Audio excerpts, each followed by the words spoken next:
Hola, ¿qué tal? ¿Cómo les va? Les doy la bienvenida a la presentación del cuarto caso clínico de este curso. El título es Síndrome de intestino irritable, variedad diarrea. Bien, vamos a comenzar. Se trata de un paciente hombre de 22 años, estudiante de ingeniería. El motivo de consulta es dolor abdominal, distensión y diarrea de aproximadamente 3 años de evolución. El paciente nos relata: siempre tengo una revolución y dolor en mi panza. Cuando termino de comer estoy peor. A veces tengo que salir corriendo al baño y en 2 oportunidades no llegué y ensucié mi ropa interior. Cuando estoy en la facultad y no tengo un baño cerca, me siento muy intranquilo. Esta situación me limita mucho para salir con mis amigos, para disfrutar la vida. Hay días que siento mucho dolor tipo puntadas y estoy lleno de gases y con la panza hinchada. No puedo tomar alcohol porque es peor, me siento muy mal. Bien, como lo hemos hablado anteriormente, en esta primera consulta debemos dividir en 4 partes. La parte de la anamnesis, donde debemos recabar la mayor información posible, toda la información que nos sea útil, tratando de direccionar el interrogatorio como para que no se nos escape nada. Si bien el paciente tiene que tener la libertad de explayarse, de contar todo lo que nos quiera contar, siempre nosotros debemos direccionar el interrogatorio, ¿sí? La parte del examen físico, luego la decisión si vamos a tomar o no, a realizar o no estudios complementarios, y posteriormente tomar la decisión de si vamos a hacer un tipo de tratamiento, cuál y las indicaciones. Yendo entonces a la anamnesis, este paciente como antecedentes clínicos no refiere ningún antecedente, quirúrgicos tampoco, medicamentos tampoco, tóxicos refiere que solo toma alcohol los fines de semana pero poco, no más de 2 vasos por fin de semana, no fuma y nunca fumó, y como antecedentes familiares su madre tiene hipertensión arterial.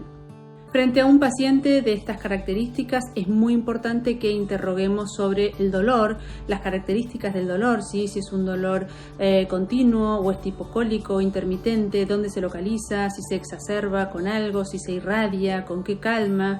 Respecto también a la distensión abdominal que tenemos que interrogar, en qué momento del día aparece, con qué mejora, si mejora o no luego de evacuar o de la eliminación de gases, si cuando el paciente se acuesta mejora. Respecto a los síntomas que lo despiertan por la noche, es muy importante si el paciente con esto que nos cuenta tiene que despertarse en la madrugada para ir corriendo al baño a evacuar o no. Respecto a la catarsis, las características y la característica de la materia fecal, utilizando siempre la escala de Bristol, en cuántas veces por día evacúa. Si tiene o no síntomas extradigestivos asociados, que también, como lo habíamos visto en el caso clínico anterior, los pacientes con intestino irritable pueden tener, y es muy frecuente que tengan síntomas extradigestivos asociados. Más o menos interrogar sobre cuándo recuerda que comenzó con los síntomas, y también es muy importante interrogar sobre posibles traumas en la infancia, en el pasado, pero también en el presente, siempre con mucho cuidado y muy sutilmente. Preguntar, por ejemplo, cómo fue su infancia, si tuvo una infancia feliz, preguntar en el presente con quién vive, cómo es la relación con las personas que vive, con su familia, con la parte social, con sus amigos, si trabaja o si estudia, cómo es el ambiente tanto de estudio como de trabajo donde se desenvuelve, para buscar factores psicológicos como causantes de la patología. Bien, también es muy importante interrogar sobre 3 aspectos: el ánimo, el sueño y el apetito. Un porcentaje muy alto de pacientes con síndrome de intestino irritable, más del 50%, tienen algunos de estos aspectos alterados. Entonces, interrogar sobre estos 3 aspectos nos pueden dar a nosotros la pauta de si vamos a necesitar derivar a este paciente para que tenga una interconsulta con algún profesional del área de la salud mental. En nuestro paciente, lo que sí refería, se lo notaba un paciente angustiado, tenía como afectado el ánimo, no así el sueño ni el apetito, pero sí el ánimo. Y tenemos que tener en cuenta que cuando hay 2 o más de estos 3 aspectos alterados, es importante sí que nuestro paciente haga, que lo derivemos a tener una interconsulta con un especialista del área de salud mental. Frente al interrogatorio dirigido, el paciente nos refiere que evacúa 2 a 3 veces por día, con moco algunas veces. La materia fecal es blanda, con poca forma y a veces es casi líquida. Respecto a la distensión abdominal, nos dice que se asocia con borborismos, o sea, con muchos ruidos, más que nada tiene la distensión y los ruidos después de comer. Respecto al dolor abdominal, es un dolor tipo cólico, generalizado en todo el abdomen, pero a veces predomina en ambos flancos, otras veces en hipogastrio, o sea, es como que va migrando, es de intensidad moderada y cede casi siempre después de evacuar. Refiere que el cuadro comenzó desde que empezó la facultad. Los síntomas no lo despiertan por la noche y empeoran frente a situaciones de estrés, por ejemplo, exámenes de la facultad, parciales o finales. También interrogando, como les comenté, sobre su infancia, nos cuenta que sus padres se divorciaron cuando él era niño, que tiene feos recuerdos de su infancia porque recuerda fuertes discusiones entre sus padres. Actualmente no tiene una buena relación con su padre, vive solo con su madre. Dice que no tiene una buena relación porque su padre es muy exigente con él. Acá tenemos la escala de Bristol y como vemos, según lo que nos refiere, tiene evacuaciones tipo Bristol 5, Bristol 6 y a veces Bristol 7. Siguiendo con el interrogatorio dirigido, cuando interrogamos sobre los hábitos alimentarios, nos dice que trato de almorzar siempre en casa para estar más tranquilo, pero los días que curso en la facultad, al mediodía prefiero no almorzar. Así que, ojo, si bien no está alterado el apetito, él tiene apetito, lo hace como por prevención, pero hay que estar atentos, como les decía, ¿no? al estado de ánimo, al sueño y al apetito. Evito las verduras de hoja y la leche porque me producen mucho dolor abdominal, pero sí tomo yogur. Consumo más que nada arroz, harinas y pocas verduras. Tomo mate mientras estudio. Dice que es un gran tomador de mate porque lo mantiene más despierto para estudiar. Actividad física, dice que juega al fútbol una vez por semana con sus amigos, pero a veces por la sintomatología, por el dolor y el malestar, ni siquiera juega.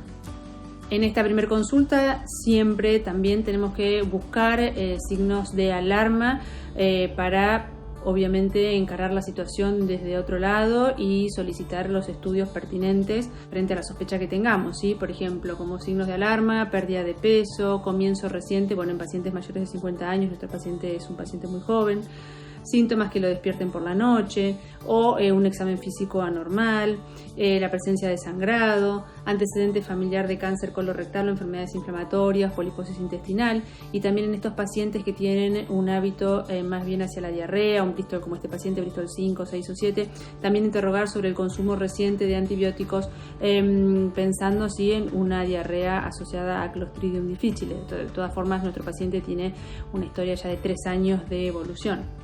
En esta primera consulta, entonces, siguiendo, vamos a pasar a la parte del examen físico, la palpación abdominal de nuestro paciente.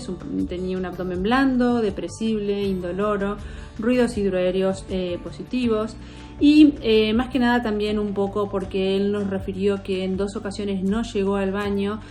También es muy importante siempre, como les comenté en los otros casos clínicos, la realización de un tacto rectal, y en este paciente una de las cosas que había que evaluar frente a la realización del tacto rectal es la fuerza de contracción, ¿sí? Primero el tono del esfínter al introducir el dedo para hacer el tacto, y luego frente al examen dinámico, como siempre les digo que hay que hacer, pedirle al paciente que haga la contracción y después el pujo.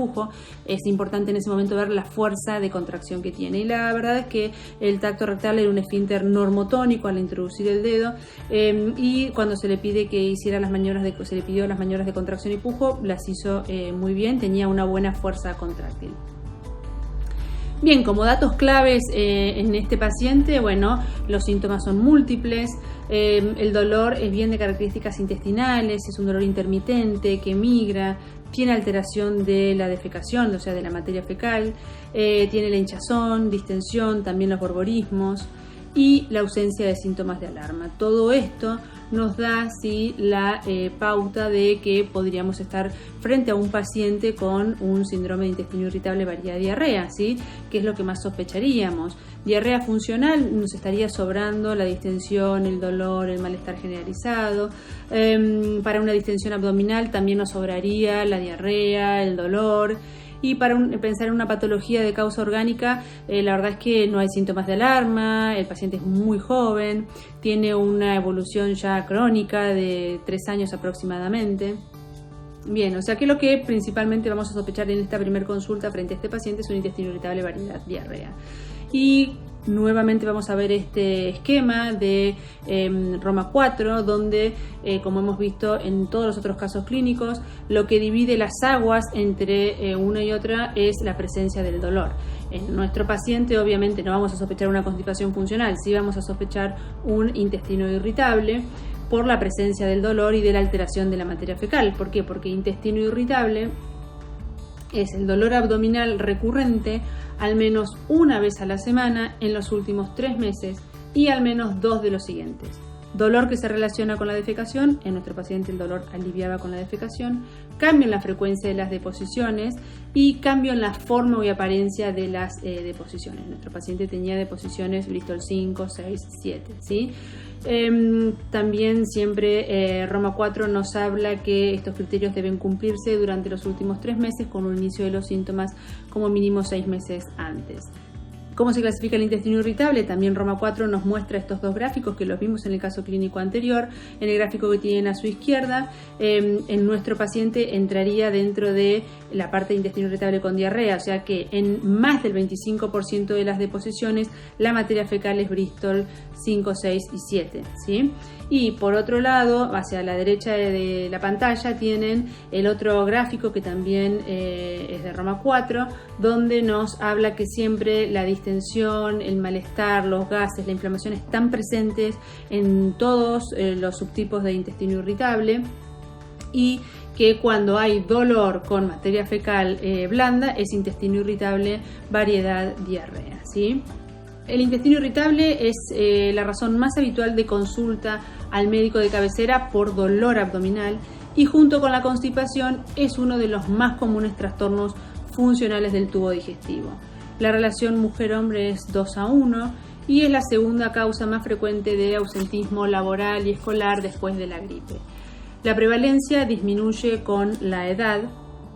Y para comprender la fisiopatología del intestino irritable es muy importante que tengamos en cuenta, que también lo habíamos hablado en el caso clínico anterior, el eje cerebro-intestino-microbiota, ¿sí? Es un sistema bidireccional e integrado en el cual los pensamientos, los recuerdos, la influencia del medio ambiente pueden conducir a la liberación de neurotransmisores que van a afectar la función sensorial, motora, endocrina, autonómica, inflamatoria e inmunológica del tubo digestivo. Por lo tanto, todo este concepto de interacción del eje cerebro-intestino-microbiota es fundamental para poder comprender la fisiopatología, ¿sí?, del intestino irritable.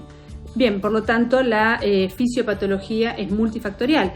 El intestino irritable puede deberse a trastornos motores, hipersensibilidad visceral, alteraciones de la microbiota intestinal, sobrepoblación bacteriana, inflamación de bajo grado, intolerancia o hipersensibilidad a ciertos alimentos, factores psicosociales y la mala absorción de ácidos biliares.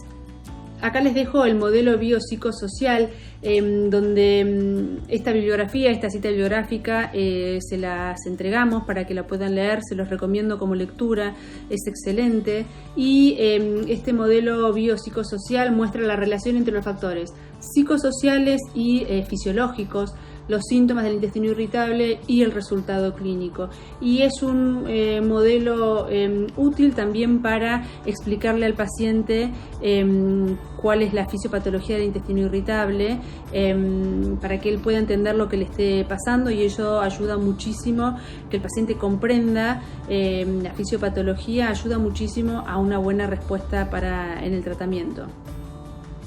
Bien, respecto a la clínica del intestino irritable, como también lo hemos hablado ya, el intestino irritable primero tienen que dejarle muy en claro al paciente que no tiene complicaciones orgánicas. Es un cuadro que es una patología que es crónica, recurrente, y que cuando los síntomas pueden ir variando, ¿sí? De pronto en nuestro paciente ahora tiene dolor, distensión y diarrea, pero quizás más adelante, dentro de 3 meses o dentro de 1 año, se presente más que nada con dolor y con constipación, o posteriormente solo con distensión. O sea, es una patología crónica y recidivante, y los síntomas van variando variando a lo largo del tiempo, pero lo más importante es que le dejen en claro al paciente que no predispone a ninguna patología orgánica. El dolor es de intensidad variable, de localización variable, se relaciona con la defecación, o sea, puede mejorar o empeorar, habitualmente es intermitente, no lo despierta por la noche. Respecto a la hinchazón, es un síntoma muy frecuente y a veces es el síntoma predominante, disminuye o desaparece al dormir, también es intermitente, puede acompañarse de borborismos. Y los síntomas extradigestivos que están muy frecuentemente presentes son fatiga, dolores musculares, dispareunia, cefalea, disminución de la libido. Nuestro paciente en esta primera consulta, como vimos, que tiene la verdad todo el aspecto de un paciente con síntomas de intestino irritable, variedad, diarrea.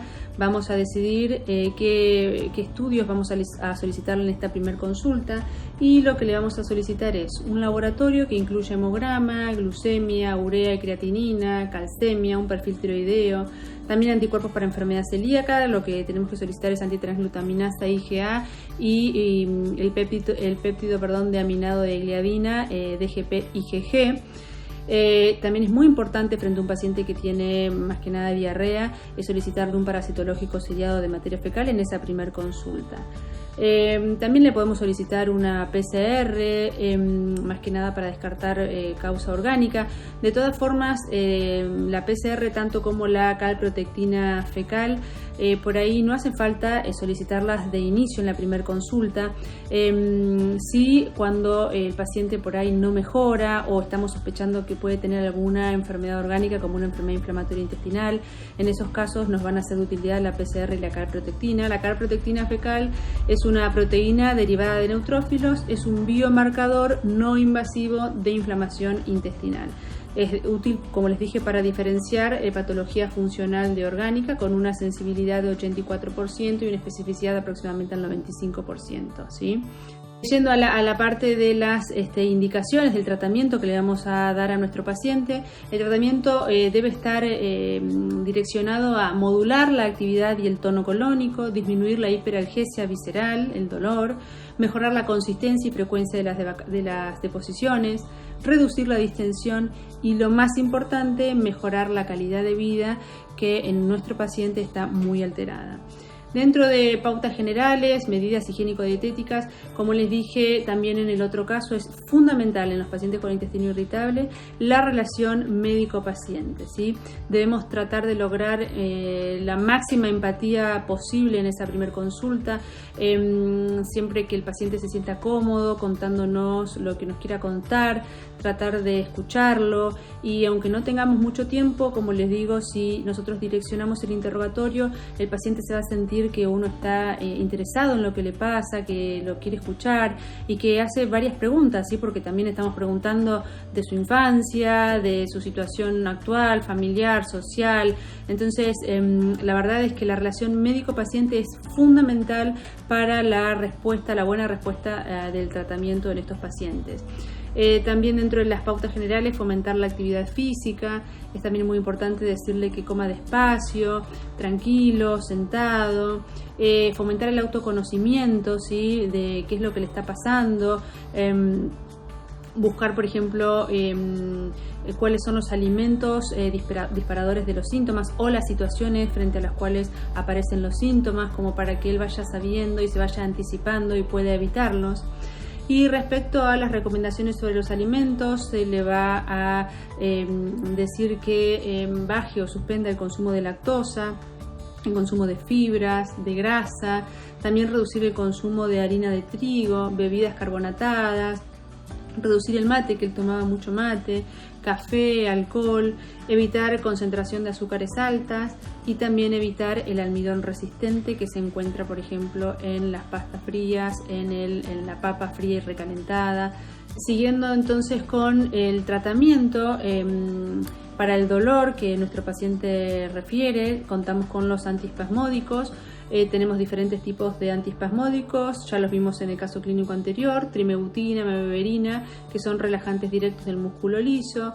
La butiliosina es un derivado de la escopolamina, el bromuro de otilonio, bromuro de pinaverio, que son bloqueantes de los canales de calcio, el citrato de alberina, que es un calcio antagonista. Entonces tenemos una gran variedad de antiespasmódicos que nosotros le vamos a indicar a nuestro paciente trimebutina, 200 miligramos prealmuerzo y precena, esto para tratar de mejorar el dolor, y las medidas higiénico-dietéticas que le sugerimos, las recomendaciones que le hicimos sobre su alimentación están más que nada dirigidas y apuntadas a disminuir un poco la fermentación, por lo tanto intestinal, por lo tanto la distensión y también el dolor, y también orientado a mejorar la consistencia de la materia fecal. Entonces le damos la trimebutina y posteriormente el paciente vuelve en una segunda consulta, nos trae el laboratorio que le habíamos solicitado, que es completamente normal. Refiere que tomó la trimebutina, pero persiste el dolor abdominal, aunque menos intenso y menos frecuente. Sigue con evacuaciones blandas y sin forma. Está muy angustiado, o sea, sigue angustiado como lo habíamos notado en la primera consulta, porque mejoró muy poco. Frente a esta situación y frente a la situación que se disponía en ese momento el test del aire expirado para intolerancia a la lactosa, se decide realizar un test de intolerancia a la lactosa, solicitárselo. Si bien no es una indicación que se recomiende sí o sí hacer en un paciente con sospechas altas de intestino irritable, variedad diarrea, la verdad es que nosotros al haberlo tenido disponible se lo solicitamos. Más que nada él refería también que uno de los disparadores de los síntomas era el consumo de lácteos, y como indicaciones le indicamos rifaximina 550 miligramos cada 8 horas. Y también en esa segunda consulta hicimos un reaseguro, ¿sí? Volvimos a hablar sobre la fisiopatología del intestino irritable, a tratar de darle tranquilidad, brindarle información, a decirle que no predispone a ninguna patología orgánica, y por supuesto fomentamos continuar con las medidas higiénico-dietéticas que habíamos hablado ya en la primera consulta. ¿Por qué indicamos la rifaximina así empíricamente? La rifaximina es un antibiótico de amplio espectro, es sintético, no absorbible. 2 estudios aleatorizados, doble ciego y controlados con placebo, que se llaman Target 1 y Target 2, demostraron que el tratamiento por 2 semanas con una dosis de 550 miligramos cada 8 horas produce un alivio significativo de los síntomas de intestino irritable, de la hinchazón, dolor y forma la materia fecal. Por eso indicamos la rifaximina empíricamente en nuestro paciente. Vuelve en una tercera consulta, nos trae el resultado del test del aire expirado para intolerancia a la lactosa, que es negativo, y nos cuenta que tomó la rifaximina, que la materia fecal se formó, que disminuyó muchísimo la distensión, pero persiste con el dolor abdominal y con la urgencia evacuatoria. Esta situación que lo incomoda muchísimo, más que nada cuando está fuera de su casa, porque lo pone muy intranquilo por el miedo de no llegar al baño. Por lo tanto, frente a esta situación, nosotros decidimos indicarle amitriptilina, una dosis de 12.5 miligramos por la noche. Los comprimidos de amitriptilina aquí se consiguen de 25 miligramos, por lo tanto lo que se le indicó es medio comprimido a la noche, y se le sugiere realizar una consulta con salud mental. Confeccionamos una nota para, dirigida hacia el especialista, contándole la situación del paciente, que es un paciente con intestino irritable, variedad diarrea. Le comentamos en la nota todo el tratamiento que había hecho previamente, que no hubo respuesta, que lo que sí persistía era la angustia, esta sensación de inseguridad, de miedo. Así que bueno, le escribimos por supuesto en la nota también que nosotros le habíamos indicado amitriptilina. Y por otro lado también lo derivamos para que haga una interconsulta con nutricionista, también mediante una nota donde le explicamos al nutricionista la situación del paciente y el motivo por el cual lo habíamos derivado, y le explicamos las medidas, las recomendaciones en la dieta que habíamos hecho ya con el paciente. Bien, este es el informe del test de intolerancia a la lactosa. Ahí está anotado el procedimiento, cómo se realiza, y como verán la conclusión, el estudio es normal, o sea, es negativo. ¿Por qué utilizamos amitriptilina? Bien, los antidepresivos sirven para el manejo del dolor en los pacientes con intestino irritable.